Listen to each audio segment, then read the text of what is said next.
Fish, previously peaceful creatures of the seas, emerged from the dark waters with grotesquely human-like arms and a wild hatred in their eyes. Now, these aberrations terrorize the city, attacking humans. With the line between the terrestrial world and the aquatic realm blurred, the struggle for survival becomes a desperate battle against a threat no one ever imagined facing: fish thirsty for human blood.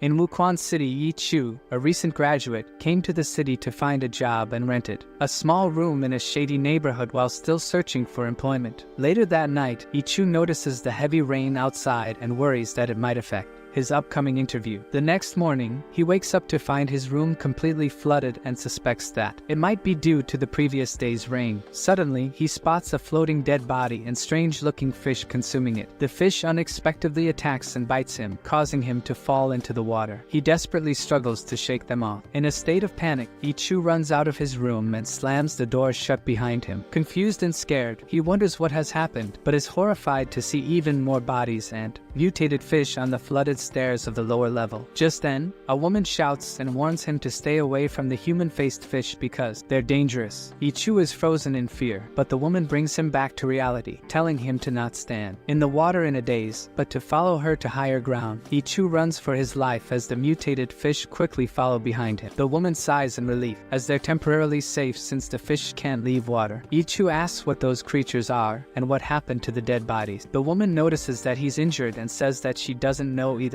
She just woke up and saw the city in this horrible state with many dead and mutated fish everywhere. She then tells him that they need to go to the roof first, since everyone is seeking refuge up there. When they reach the roof, a lot of the residents are already there. Yi Chu looks down and is shocked to see the extent of the disaster, with the entire city submerged in water. Suddenly, the sound of a helicopter draws everyone's attention as it passes overhead. The loudspeaker announces that Wuquan City is in crisis and urges all civilians to pay attention.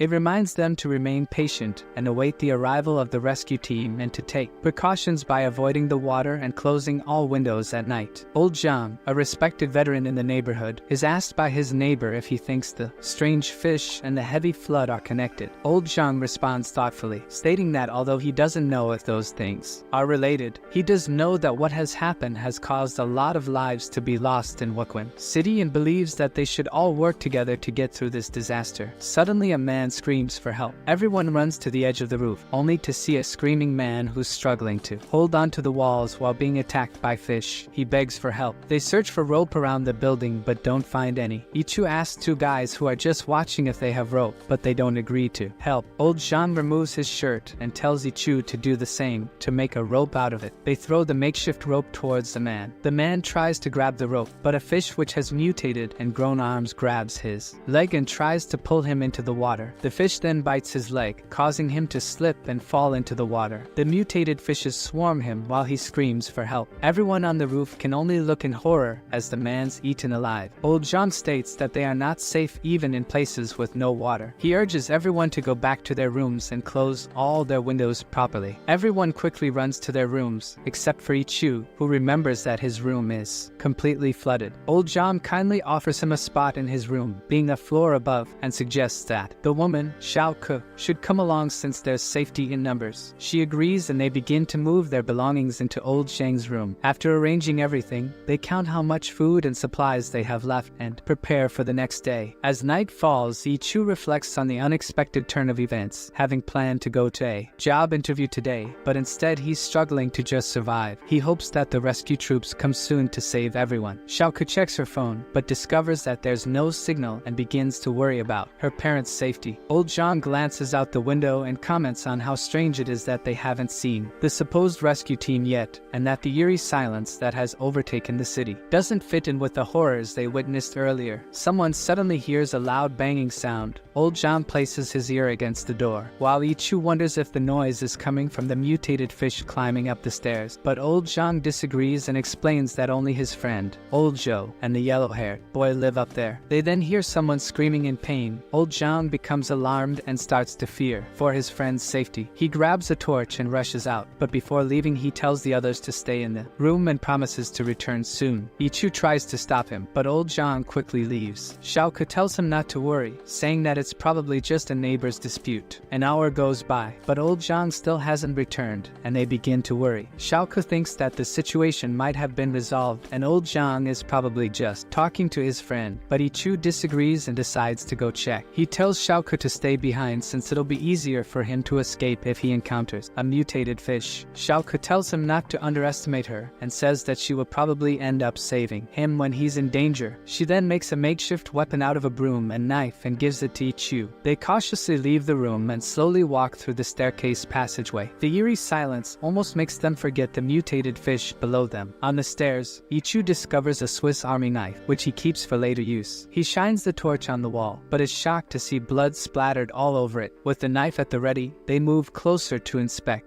Ichu wonders where the blood came from, since it wasn't there earlier. Xiaoke says that she didn't notice anything strange since she was so focused on sorting the supplies, but she thinks that it might have been from someone upstairs getting injured during the fight they overheard. As they investigate further, Ichu realizes that the blood isn't from an injured person, since it's only in one area. Using the torch on her phone, Xiaoke finds a knife with blood on it. Seeing the trail of blood, Ichu becomes worried for old Zhang and suggests they hurry, fearing that the mutated fish may have attacked someone. Xiaoke, however, tells Ichu to calm down. She thinks that the situation might be different to what he thinks it is. After observing the blood on the wall, she thinks that it might have been sprayed there on purpose, since an injured person would have left a trail of blood everywhere and not just in one area. She also says that the blood is so close to their room, yet they never heard any noise, which is strange. Ichu agrees with her theory, but wonders who would go to the trouble of spraying blood on the wall for no reason. Xiaoke thinks that it could be the yellow-haired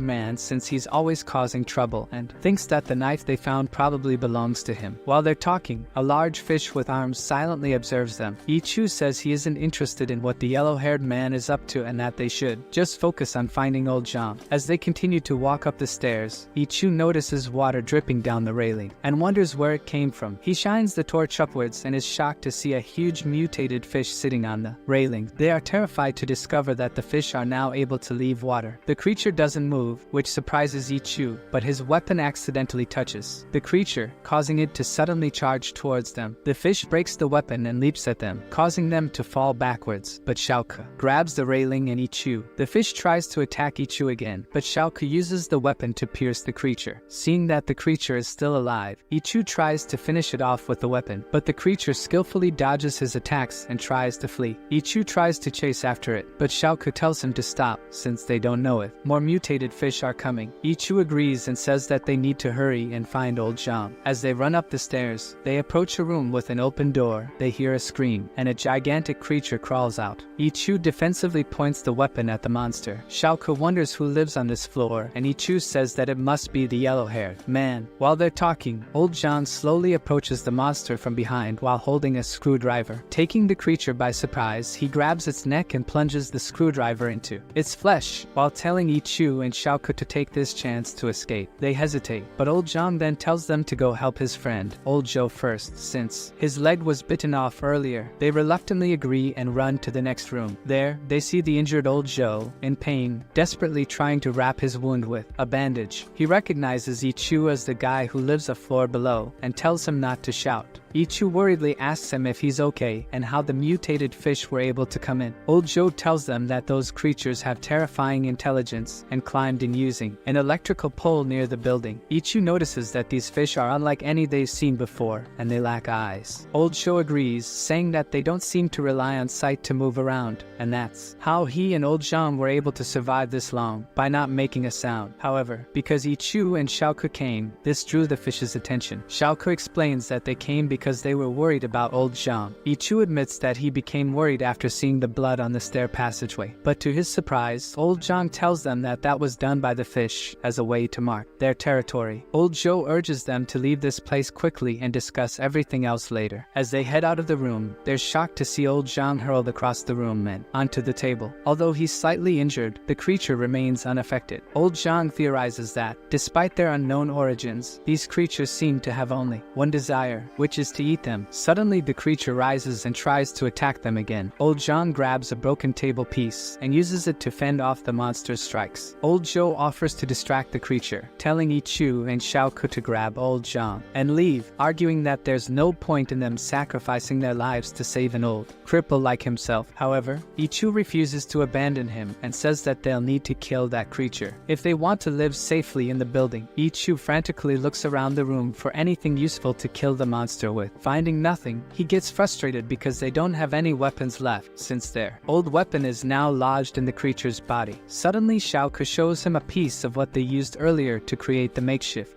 weapon, suggesting that they sharpen the edges and use it to attack the creature through its mouth and towards its brain, since it's impossible to pierce through the creature's tough skin. Ichu agrees with the plan. He sharpens the piece of wood and quickly arms himself with the weapon. Old John struggles to hold back the monster, but is eventually overpowered by it when it breaks the table and tries to bite him. Just in time, Ichu thrusts the sharpened piece of wood into the creature's open mouth. However, the creature quickly reacts and tries to grab the weapon. Ichu and Old John work together using all their might to drive the wooden weapon into the monster's brain, but its strength causes them to be pushed back. Just then Xiaoku supports Ichu's back by pushing him forward, and Old Joe does the same for Old John. With the additional support, they overpower the creature, finally killing it. Everyone is exhausted but relieved. Ichu again wonders where these fish-like monsters came from. Old John concludes that it has to be related to the city flood. He then tells Ichu to go get the medical supplies while asking Xiaoku to gather food and water from the room's cabinet. They quickly gather the supplies. As they're packing, Ichu asks Old Joe about the earlier situation at the staircase. Old Joe recounts to Ichu that he had been listening to music on his phone when the two men living next to him got annoyed and tried to start a fight. However, while they were fighting, a gigantic monster broke through the window and ambushed them. Old John concludes that the noise must have attracted the monster to them, and they may be using some sort of echolocation to move around. While they're talking, a man suddenly bursts into the room. He's stunned to see that the monster has been defeated. After seeing the dead body of his friend, the man shouts, angrily accusing Old Joe for causing this situation, and also accuses Old John for not saving his friend because of their past feud. Old John angrily slaps the man while calling him a coward. He scolds him, pointing out that the man was bold enough to bully Old Joe, but quickly ran and hid when the monster started attacking everyone. The man tries to defend himself, shamelessly stating that there's nothing wrong with doing whatever it takes to survive. Old John warns the man, saying that despite any past conflicts, if he wishes to remain alive, he must have mutual respect for everyone and not create any more trouble. Old John then orders him to collect any useful items in his room. The man obediently agrees. The group is brought together by the realization that anyone could become a victim of the mutated fish at any moment. As a result, they work together. They first secure the staircase by blocking it with furniture from the rooms to stop the mutated fish from coming out. Afterwards, they go back to Old Shang's room and barricade the main door. They then place the injured Old Joe onto the bed, and by then it's already midnight. Exhausted, they all quickly fall asleep, temporarily forgetting the dangers outside. The following morning, Isu is awoken by the sound of splashing water. He cautiously looks out the window, only to see a horde of mutated fish swimming through the city. He watches in terror as a man across from him opens his window, only for the mutated fish to form a bridge with their bodies and break into the room. The man screams in pain while the creatures enter his room. A mutated fish glances in Isu's direction, but luckily he hides himself quickly before he's spotted. Old Zhang is the second to wake up. He notices that Isu looks frightened and asks him if something's wrong. Isu tells him to be quiet, and Old Zhang quietly walks to the window. After seeing the situation outside, Old Zhang suggests they secure the window with tape. After sealing the curtains and windows, they hold a meeting. Old Zhang updates everyone about the mutated fish ambushing the survivors in the opposite building earlier, and urges everyone to stay away from the windows for their own safety. He then asks Xiaoku about the rationing situation. Xiaoku informs them that their food supply will only last for 10 days, but the biggest problem is clean water, since they only have enough to last them a week.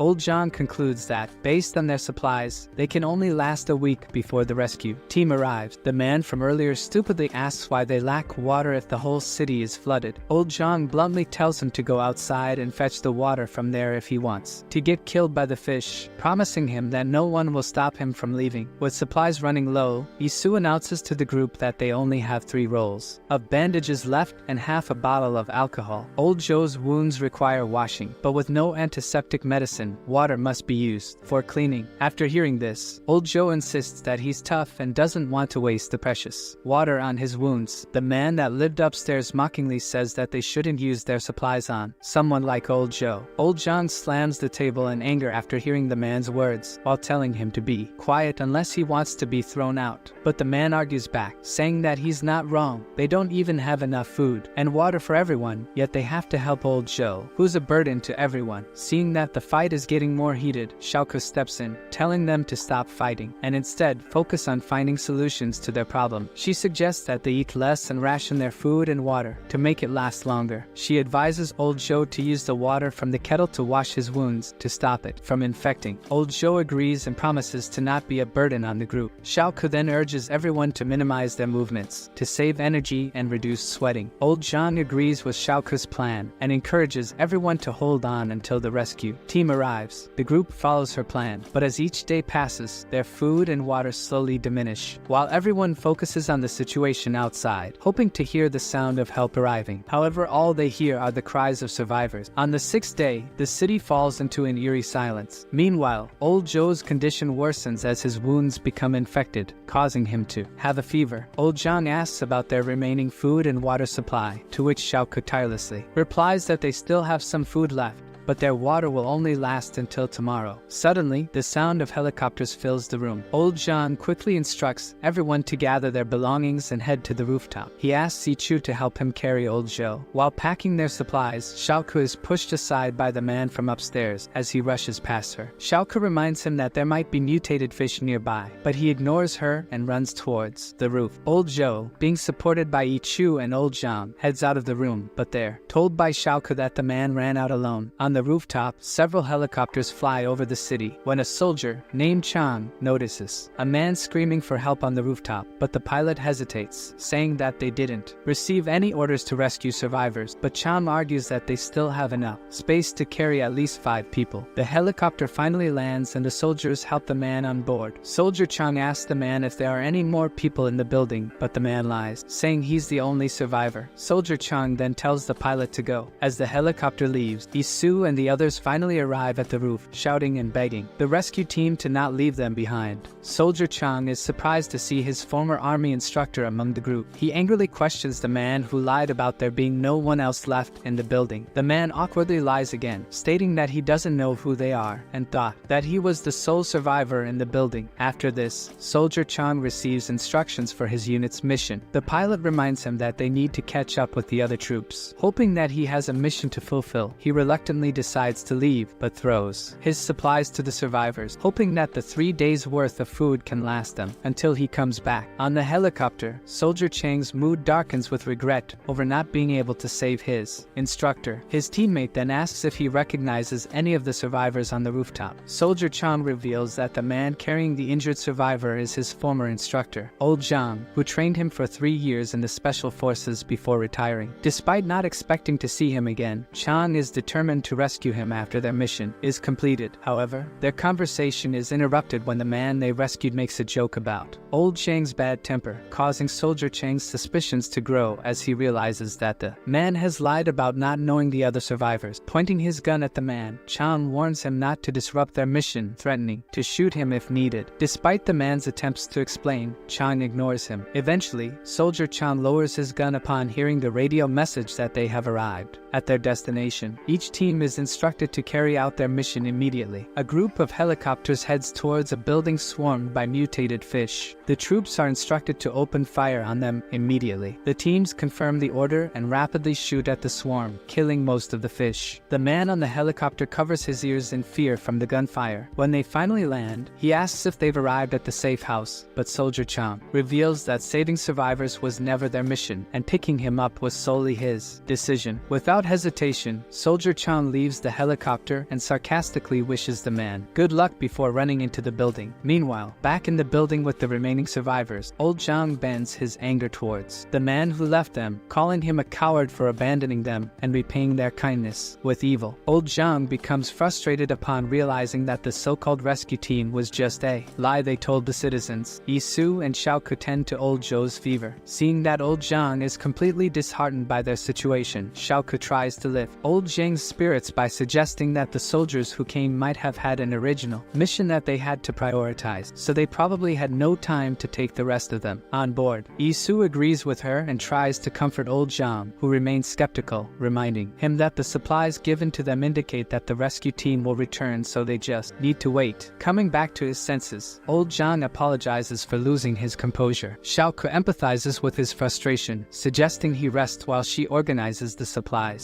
However, old Zhang bluntly states that in their situation there is no hope of rescue. Isu is shocked by this and wonders why old Zhang would think this. Old Zhang explains that he recognizes the number on the helicopter, which belongs to a base in the city, and from this he deduces that the disaster has hit not only Wuquan City, but other coastal cities. He believes that priority for rescue would go to high-profile people rather than normal civilians like them. Old Zhang urges them to be prepared mentally, since they can only rely on themselves to survive. After this, old Zhang then turns to Xiaoke and asks if there's anything useful inside the bag. She rummages through it and finds some medical supplies, canned food, and biscuits, but unfortunately, there's no water. Among the items, she also discovers military supplies and a pair of binoculars. Finally, Xiaoke stumbles upon a loaded gun, which old Zhang inspects. Despite finding some tools for self-defense, the group still faces a shortage of water, food, and medical supplies. Xiaoke informs the others that they only have 2 bottles of water left, knowing they can't drink the water outside due to the mutated fish and the possibility of it being contaminated. Old Zhang suggests they find alternative sources of portable water before their supply runs out. While using the binoculars, old Zhang checks the situation outside and Ichu asks if he's found anything. Old Zhang hands him the binoculars and directs his attention to the other end of the street, where the pharmacy and grocery store are located. After observing that the doors are shut and locked, old Zhang concludes that the supplies inside may not have been looted following the disaster. They discuss a plan to scavenge the stores, and old Zhang maps out a safe route on a sheet of paper. With only a block between them and the stores, he proposes 2 methods of entry. The first entails crossing each block using planks from the rooftop and then accessing the store from the second floor. Xiaoke worries since the distance between the blocks is unknown and there's a possibility that they'll not have access to the rooftop. In response, old Zhang suggests the second option, using the covered wires on the second floor to climb sideways through the windows of each block. However, he quickly dismisses the idea due to it being more dangerous because they'd be closer to the water. But Xiaoke argues that it could still be a viable option if attempted at night. Her suggestion shocks everyone, but she quickly explains that she has observed the mutated fish being noisy during the day and quiet at night. She believes that they sleep at night and pose no danger as long as they avoid touching the surface of the water. Isu disagrees, pointing out their previous near-death experience with the mutated fish at night. However, Xiaoke clarifies that the earlier fish they encountered lacked vision and were likely a different breed. Therefore, avoiding them should prevent any issues. Old Zhang agrees with her and decides to climb the cable wires later at night. He tells Isu and Xiaoke to stay behind and keep watch, but Isu disagrees. Although he admires old Zhang, Isu believes it's his turn to contribute and wants to take on the task. Although hesitant, old Zhang eventually agrees after Isu explains that they need someone lightweight to climb the fragile tables. After that night, Isu prepares himself by wearing the self-defense gear and securing a rope to his waist. Old Zhang reminds him to signal for help if needed, while Xiaoke provides him with a sturdier weapon made of a metal pipe and knife tied together with metal thread. Additionally, old Zhang gives Isu the gun and reminds him how to use it in case of danger. Before leaving, Isu warns the others to be careful and promises to return as soon as he obtains the water and medicine. Isu is then lowered down with the rope until he reaches the cables. Meanwhile, in a nearby room, a woman watches the group. She's surprised to see other survivors, but isn't sure if they are trustworthy. On the cables, Isu finds his footing and checks to make sure that the cables are strong enough to bear his weight. He signals to old Zhang to release the rope. Isu carefully moves forward along the cables, using the walls to steady himself. He knows that he must avoid touching the water surface to prevent waking the fish. As he crawls along the cables on his stomach, a section of the cable's wires frame suddenly breaks and falls into the water. Isu struggles to maintain his grip but manages to steady himself just in time. Unfortunately, it's too late as bubbles begin to surface and a mutated fish emerges, stretching its arms towards Isu. Seeing the monstrous creature shocks him, but he still somehow manages to remain silent and still. Old Zhang and Xiaoke watch in concern, but surprisingly the creature eventually lowers its arms and swims away from Isu. Relieved, moment, Isu continues his journey along the cables. Old Jam can no longer see Isu's progress and assumes he must have reached the third block by now. Suddenly, Xiaoke notices Isu waving his flashlight towards them. Old John uses his binoculars and becomes worried that Isu may be in trouble. He sees Isu pointing to the cut cable wires on the third block and realizes that the damage was done by a human. Old John wonders if there are still more survivors out there and realizes that the situation has become dangerous. He instructs Xiaoke to signal Isu to return with the flashlight. Upon seeing the signal, Isu heads back, knowing that the only remaining option to get the supplies is the rooftop. As he passes a room on the second block, he spots a jug of water through the window. Isu signals old Zhang and Xiaoke that he's going into the room. Zhang wondered if Yechio had discovered anything valuable as he entered the room.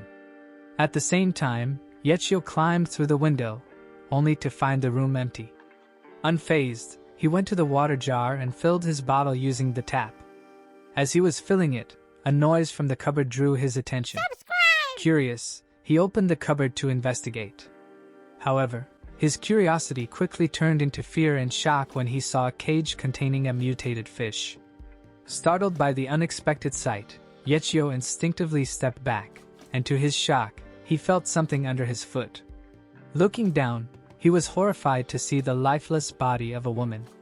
Out of nowhere, a bald man named Henry appeared, reassuring Yechio not to be alarmed, explaining that the woman had broken his rules and had been dead for days. Henry admitted to disposing of her, but disturbingly added that using her remains to bait the mutated fish gave him a strange satisfaction. Yechio, both shocked and horrified, asked Henry if he had truly disposed of the woman. Henry confirmed, explaining that she had climbed up the cables from the neighboring room, demanding water without offering anything in return. She had begged, saying her daughter desperately needed water. Yechio was deeply disturbed, realizing the woman only wanted water for her child. Henry casually remarked that he felt sorry for the daughter, but still believed it was an unfortunate situation. Yechio was chilled by Henry's words, especially as he compared people who took without paying to the mutated fish. Suddenly, Henry grabbed Yechio's throat, accusing him of trying to steal water like the woman. Henry declared that Yechio would have to die, and that he would deal with him personally. Yechio managed to evade the attack, grabbing Henry's hand and trying to reason with him, insisting they needed to cooperate to survive.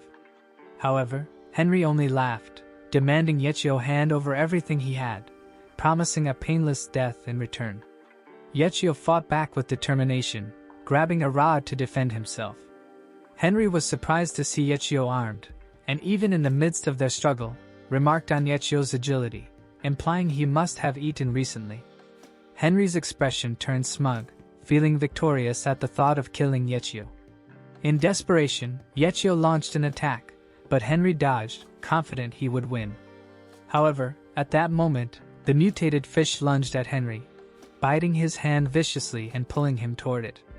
Henry screamed in agony, begging Yechio for help. Yechio quickly retrieved a gun and aimed it at the mutated fish. Seeing the weapon, Henry shouted frantically, urging Yechio to shoot the fish.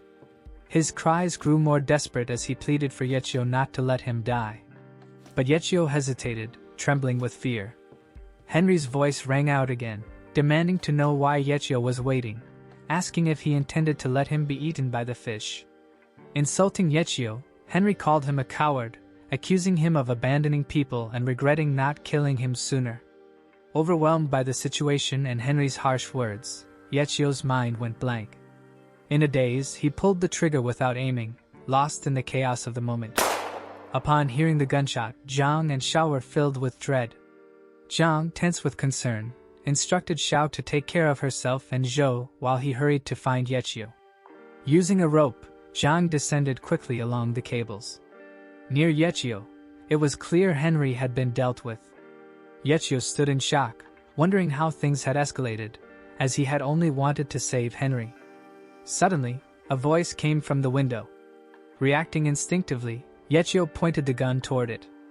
But it was Zhang, who quickly asked him to calm down. Zhang then questioned Yechio about what had just happened, why he had fired the gun and at whom. As Zhang surveyed the area, he tensely asked what had occurred with the woman on the floor.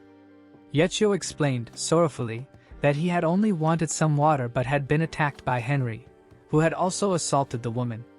Yechio added that during the struggle, Henry was bitten by the mutated fish, and he had meant to shoot the fish but had accidentally shot Henry instead.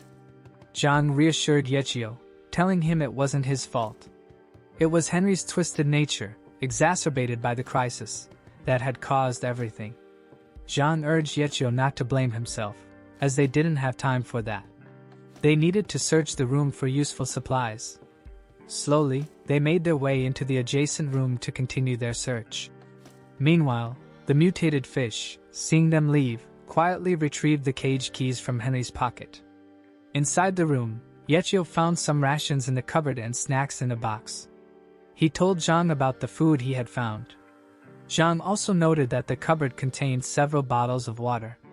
Yechio noticed numerous jugs of water, suspecting they had been looted from others or taken during the crisis. Zhang voiced his suspicion that Henry may have attacked more than one person. He also told Yechio not to worry too much and to focus on gathering as much as they could. Meanwhile, Xiao anxiously waited by the window for both Yechio and Zhang to return.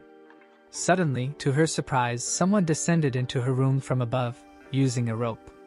Startled, she tried to call for help, but before she could, the girl quickly covered her mouth and reassured her, saying there was no need to be scared, they just needed to take shelter for a while.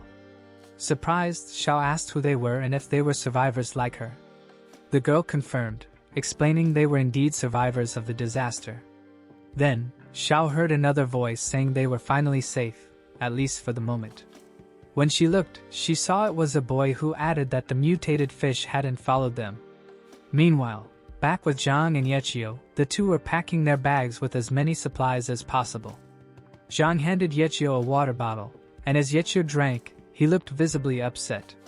Noticing this, Zhang asked what was bothering him, wondering if he was still thinking about the recent incident. Yechio nodded, saying that even though the person deserved what happened, missing his shot and killing them weighed heavily on him. Zhang then told Yechio he reminded him of a soldier he once trained. He began talking about a recruit named Chang.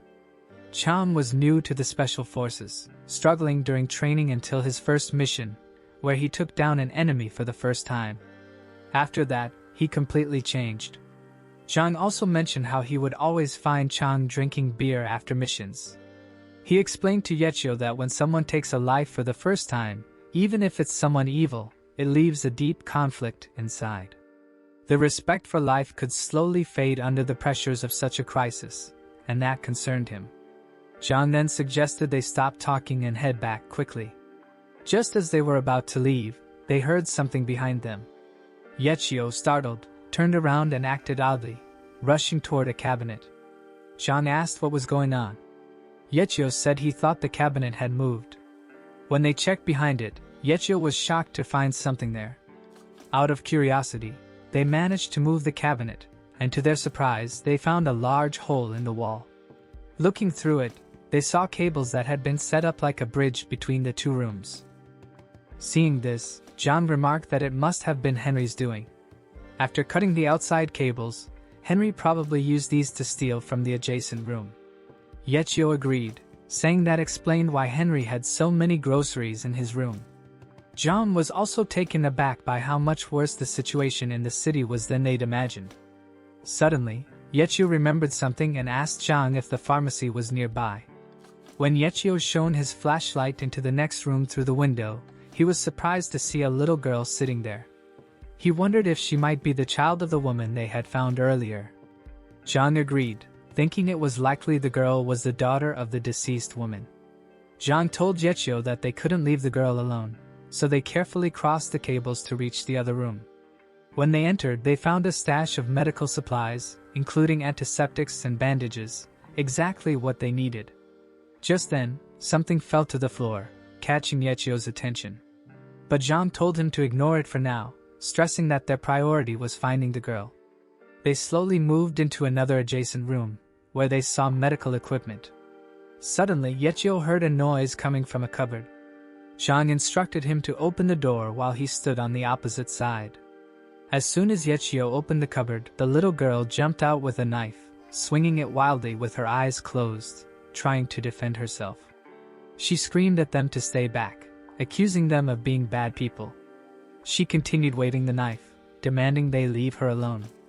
Zhang and Yechio raised their hands to show they meant no harm. Seeing this, the girl paused briefly. Zhang gently asked her to put the knife down, explaining they weren't bad people, despite what she might think. He assured her they only wanted some water and medicine and weren't there to hurt anyone. The girl, whose name was Lily, began to cry. Yechio tried to comfort her, telling her not to cry and reassuring her that they had taken care of the bad person. Lily then collapsed to the floor, sobbing, and asked why they couldn't bring her mother back. She kept begging them to somehow bring her mother back.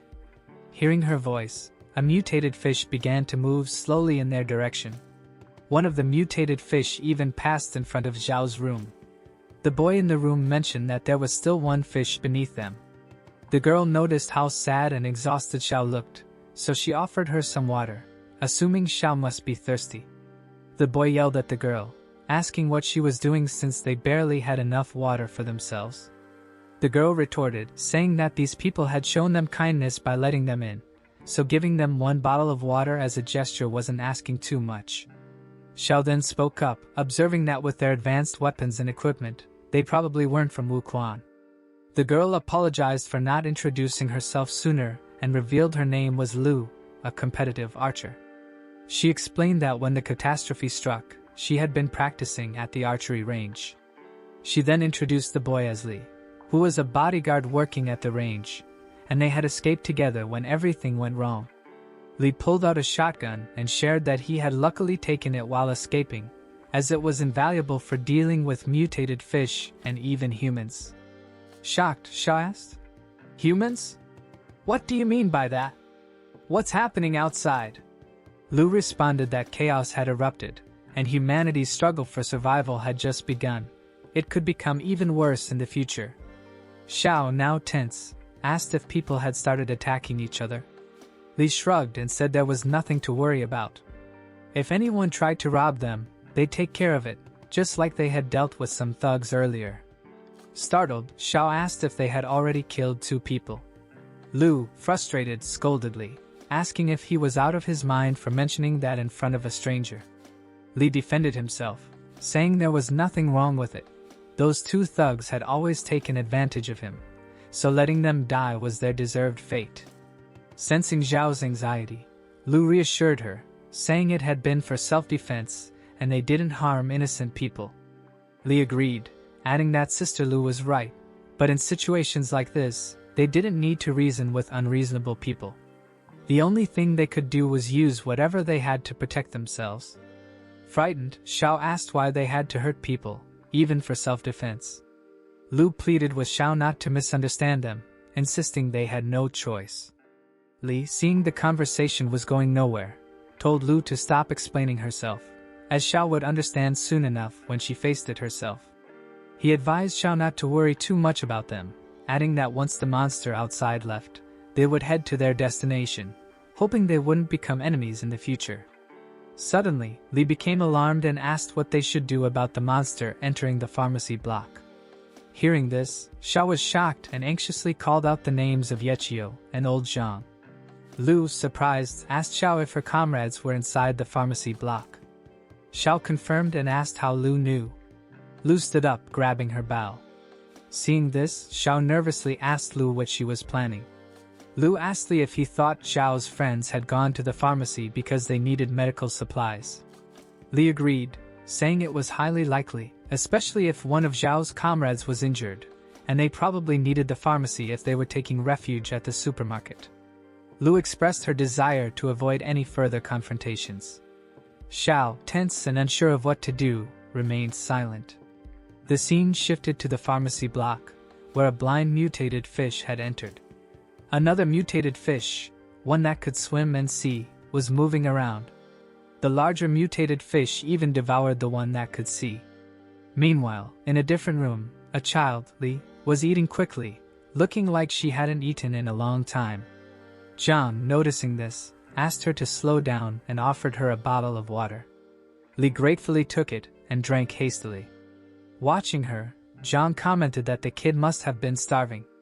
He then told Yechio that while the girls seemed emotionally stable, they should take advantage of the moment to organize all the medical supplies.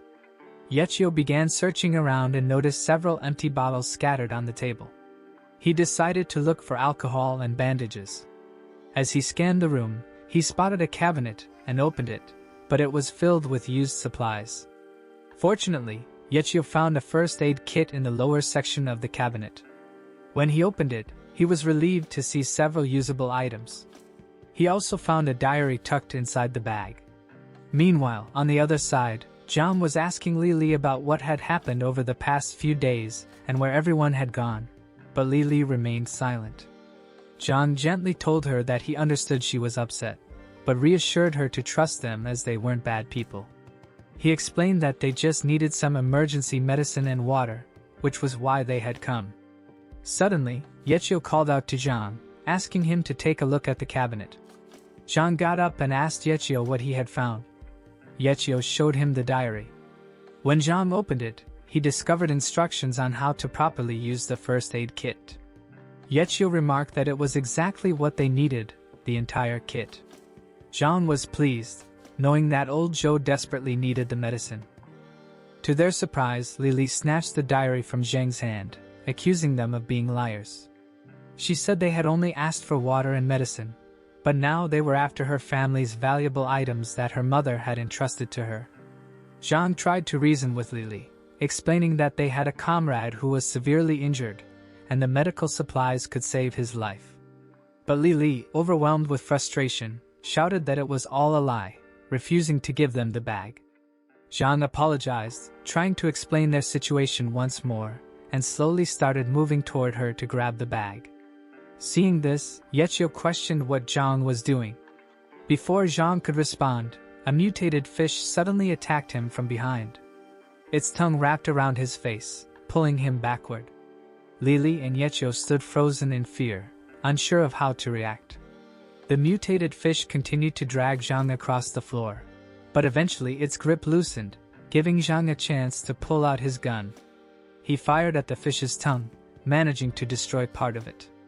However, as Zhang tried to free himself from the remaining pieces of the fish's tongue, the creature lunged at him again.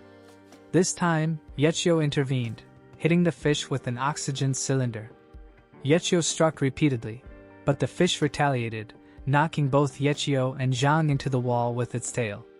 As the fish advanced once more, Yechio drew her gun and began firing. The mutated fish retreated to take cover. Yechio then asked Zhang if he was okay, and Zhang, catching his breath, assured her that he was fine. He was about to retrieve his gun, but before he could, Lily suddenly grabbed it from the ground.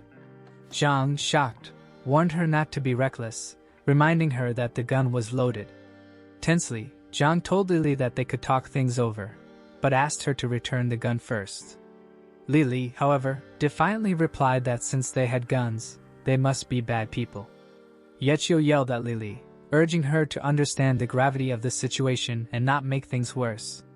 Just then, Yechio noticed the fish creeping closer and shouted a warning to Zhang. The fish attacked again, but fortunately, it struck a nearby shelf instead. Zhang and Yechio quickly used the shelf as a barricade to protect themselves and Lily from the fish. As the creature slowly closed in, Lily grew increasingly anxious, and Zhang and Yechio found themselves trapped, unable to free their hands while holding the shelf. The situation was looking bleak for Yechio and Zhang. To their surprise, Lily began firing at the fish without even glancing at it. Yechio and Zhang instinctively closed their eyes, fearing they might be hit by stray bullets. When the gunfire finally stopped, they cautiously opened their eyes to find that the mutated fish had been killed. They stepped away from the shelf, but Lily still had the gun aimed at the dead creature. Zhang approached her carefully, asking her to calm down and reassuring her that the fish was no longer a threat. He then attempted to retrieve the gun, explaining that it was dangerous for her to keep holding it. However, Lily quickly pulled it back, shielding it from Zhang's reach. Zhang reassured her that they wouldn't take her belongings anymore and politely asked her to hand the gun back. Lily shouted that they could have the first aid kit, but only if they promised her something first. Meanwhile, it became clear that more mutated fish were swarming toward the pharmacy block. Lily noticed this and alerted Lu and Xiao, explaining that the noise had likely attracted all the nearby fish. Hearing this, Xiao grew anxious and began worrying about Yechu and Zhang's safety. Lily then suggested using a rope to cross between the rooftops. Before doing so, she asked Xiao to set some conditions, as she was heading into the pharmacy block to retrieve what was needed. Xiao requested that they help her comrades, and if there were enough supplies in the pharmacy, everyone could take what they needed. However, if supplies were limited, whatever Yechu and Zhang collected would belong to them, provided they both escaped safely. Xiao agreed to these terms, willing to go along with anything as long as Yechu and Zhang returned unharmed. Lu offered Li his bow, suggesting it might come in handy. However, Li declined, saying he wouldn't need it. He also mentioned that it was crucial to stabilize the situation at Xiao's place, acknowledging that their true intentions had likely been revealed, and Xiao might no longer see them as trustworthy. Lu agreed and reassured Li not to worry, emphasizing the importance of returning as soon as the task was done. Li nodded and made his way across the rooftop toward the pharmacy block. Meanwhile, more mutated fish began climbing into the pharmacy, creating a terrifying scene. Back with Li and the others, Li had already made her demand, and Zhang and Yechu had agreed to it. Li reminded them of their promise, and Zhang reassured her that they would keep their word. Feeling anxious and desperate, Li asked when they could leave. Zhang explained that they couldn't go right away, as they needed to treat their injured comrade first.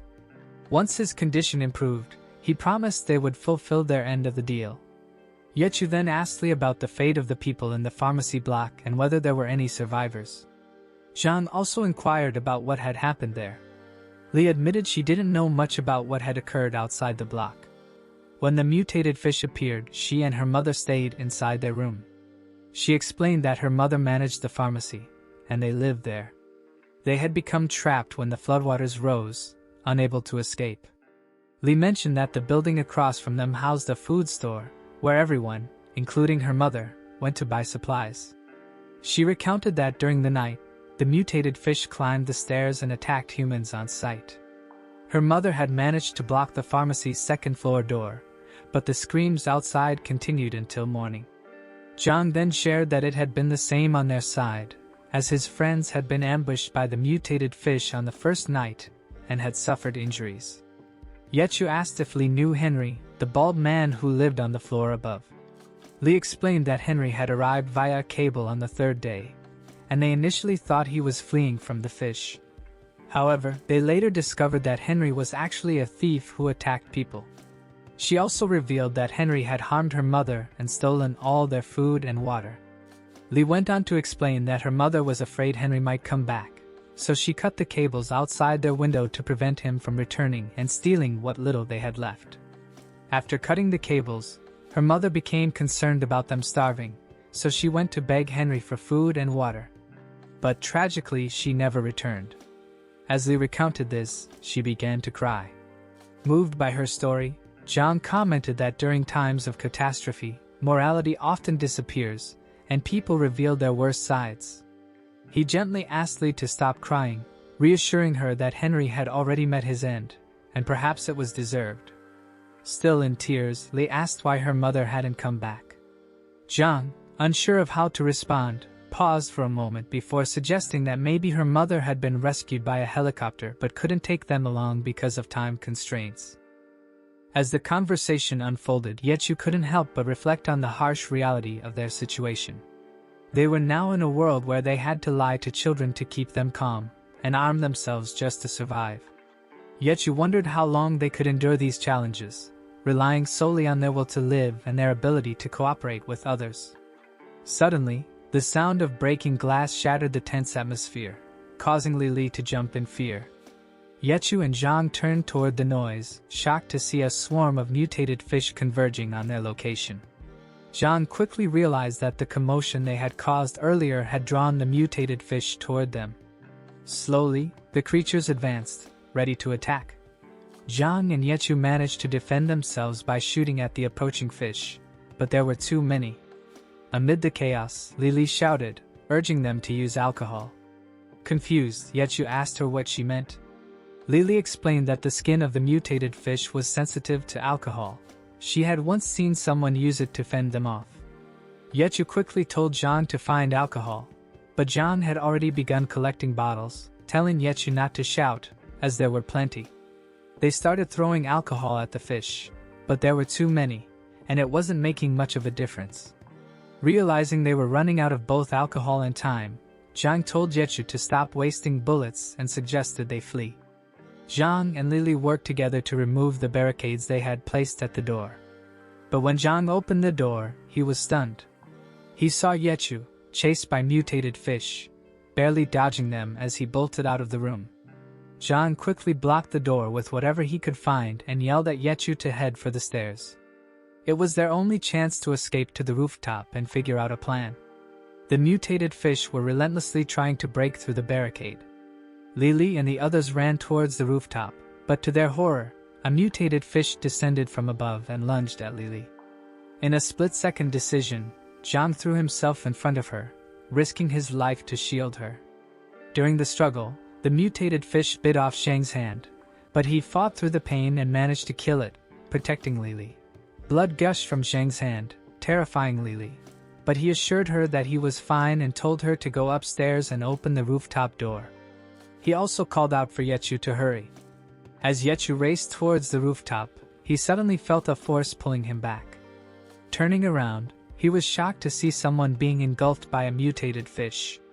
In his panic, Yechu realized it was that person who had grabbed him, desperately trying to hold on.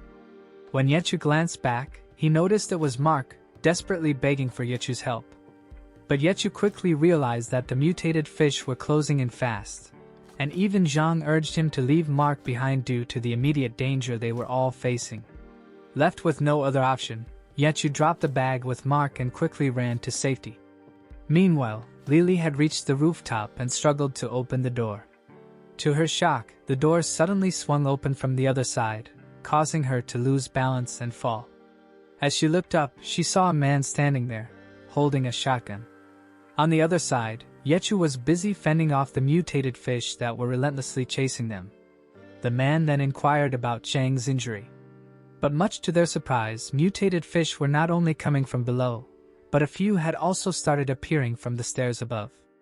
Seeing this, Yechu frantically shouted a warning to Zhang, telling him to watch out as a fish was about to attack him. Zhang looked up just in time to see the fish lunging at him and instinctively shielded his face. However, to their surprise, the sound of a gunshot echoed, different from their pistols. When Zhang opened his eyes, he realized the fish had been shot dead. As they turned to see where the shot came from, they were startled to find Lily standing next to the man with the shotgun. Thank you for watching. Don't forget to subscribe to the channel so you don't miss out on upcoming videos. Leave a like if you enjoyed it and share with your friends. See you in the next video. Bye for now.